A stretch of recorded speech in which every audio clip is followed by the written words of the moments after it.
नमस्कार दोस्तों, मैं किशन मिश्रा स्वागत करता हूं आप सभी का आपके अपने चैनल बग ऑफ इकोनॉमिक्स पे।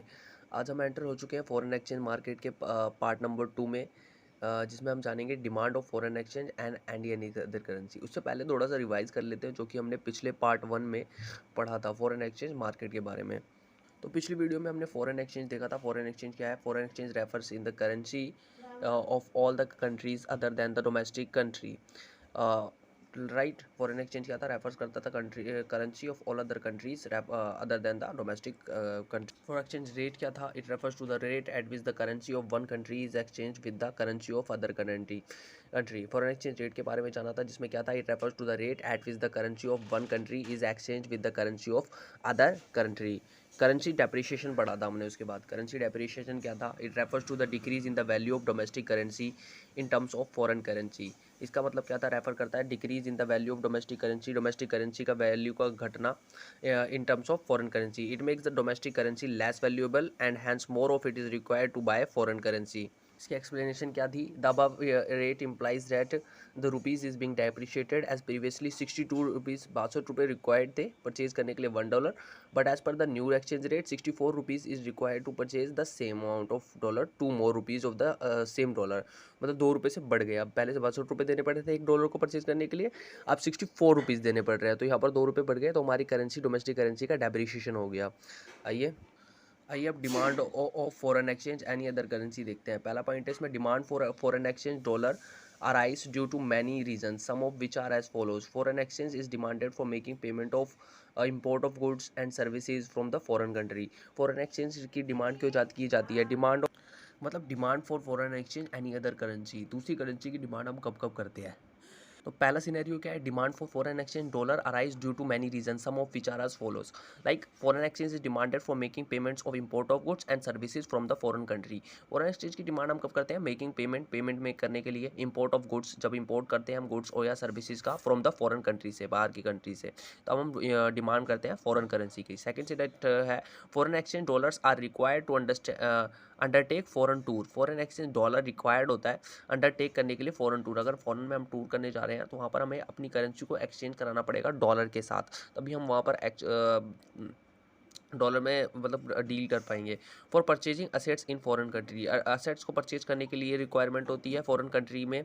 Foreign exchange is needed in making unilateral transfers. Foreign exchange की जरूरत होती है मेक करने के लिए यूनिलेटरल ट्रांसफर्स। तो 3-4 पॉइंट हमने देखे। पहला, foreign exchange is demanded for making import of goods and services, import करने के लिए गुड्स और सर्विसेज का। Foreign exchange are required to undertake foreign tour, foreign tour में टूर करने के लिए।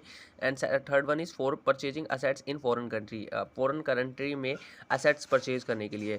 और फोर्थ है, foreign exchange is needed making unilateral transfer. Unilateral transfer जैसे गिफ्ट एंड रिमिटेंसेस और वन साइडेड ट्रांसफर्स होते हैं ये। ये देखिए, one sided transfers like sending gift to abroad. Fourth है, demand arise when people wants to make gain from the appreciation of currency. Demand arise होती है इसकी जब पीपल चाहते हैं गेन करना from the appreciation of currency. जब currency के अप्रिशिएशन होता है तो मतलब ज़्यादा से ज़्यादा अपने पास रखना चाहिए, जिसे स्पेकुलेशन भी कहते हैं, मतलब सट्टा लगाना, स्पेकुलेशन। तो जब अप्रिशिएशन होता है करेंसी का तो बहुत ज़्यादा से ज़्यादा अपने पास रख लेते हैं ताकि जब डेप्रिशिएट हो तो उसे बेच पाएँ। Example, tourism dollar comes and demand of rupees. तो मतलब टूरिज़्म, अगर टूरिज़्म बढ़ता है तो जैसे इंडिया में अगर लोग आते हैं टूर पे तो वो डॉलर लेकर आएंगे और क्या इंडियन रुपी की डिमांड करेंगे। तो डॉलर की सप्लाई हुई और रुपीज़ की डिमांड हुई, तो रुपीज़ की अगर डिमांड बढ़ेगी तो वो अप्रिशिएट होगी करेंसी। हमारी जो डोमेस्टिक करेंसी है in the terms of foreign currency, वो उसकी डिमांड बढ़ेगी तो वो इंक्रीज़ होगी। ठीक है, डेप्रिशिएट होने की जगह इंक्रीज़ होगी। अब टूरिज़्म इसका एग्जांपल है कि जो टूरिज़्म अगर टूर पे फॉरेन कंट्री से लोग आते हैं तो वो डॉलर लाएंगे और इंडियन रुपीज़ की डिमांड करेंगे। ठीक है, तो इससे क्या होगा? डॉलर की सप्लाई बढ़ेगी हमारे कंट्री में एंड डिमांड बढ़ेगी रुपीज़ की, जिससे एप्रिशिएशन ऑफ करेंसी, हमारी डोमेस्टिक करेंसी का एप्रिशिएशन होगा। सेकेंड सिनेरियो है, reasons for rise in demand of foreign currency. क्या क्या कारण है जिसकी वजह से डिमांड जो है फॉरेन करेंसी की बढ़ जाती है?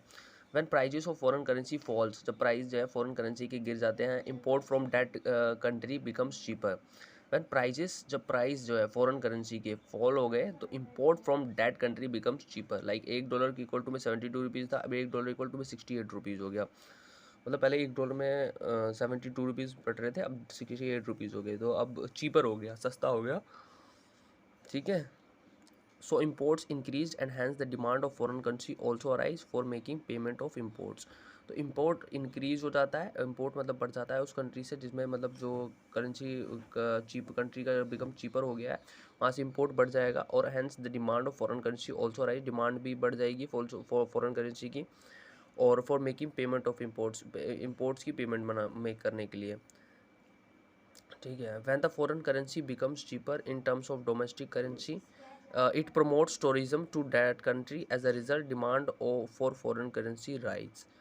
When the foreign currency become cheaper, जब foreign currency cheaper हो गई, ठीक है, in terms of domestic currency के terms में, तो promote करेगा tourism, हम लोग ज़्यादा से ज़्यादा जाएंगे foreign में, abroad में, to that country. As a result, demand of foreign currency rise. foreign जो demand है foreign currency का वो बढ़ जाएगा, demand हम ज़्यादा करने लग जाएंगे, फिर एक टाइम पीरियड बाद उसका भी appreciation हो जाएगा, क्योंकि अभी depreciate चल रही है। फोर्थ पॉइंट है हमारा, when rate of foreign currency falls its demand increases. जब रेट है फॉरेन करेंसी का ना गिर जाता है, तो उसका जो डिमांड है वो बढ़ गया, हाँ ठीक है। अब $1 की कीमत मान लीजिए 64 रुपीज़ था, अब 62 रुपीज़ हो गया। पहले 64 रुपीज़ दे रहे थे, अब 62 रुपीज़ देना, 2 रुपये से घट गया, तो अब जो फॉरेन करेंसी फॉल हो गया, तो डिमांड मेरा बढ़ जाएगा और $1 को डिमांड करने का, ठीक है।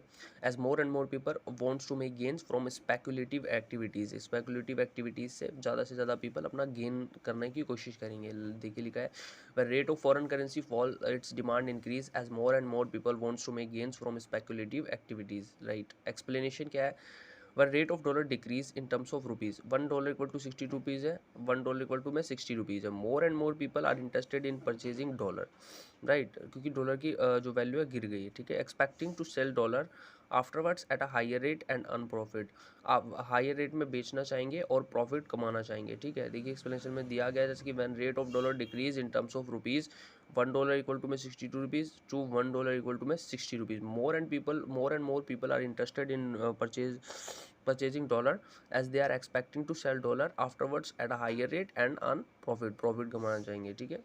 तो आज की वीडियो में हमने स्पेकुलेशन पढ़ा, speculative, right, demand for foreign currency and reason for higher demand of foreign currency, ठीक है। तो नेक्स्ट वीडियो में हम इससे फर्दर जाएंगे, मतलब नेक्स्ट टॉपिक को पढ़ेंगे फॉरेन एक्सचेंज चैप्टर में।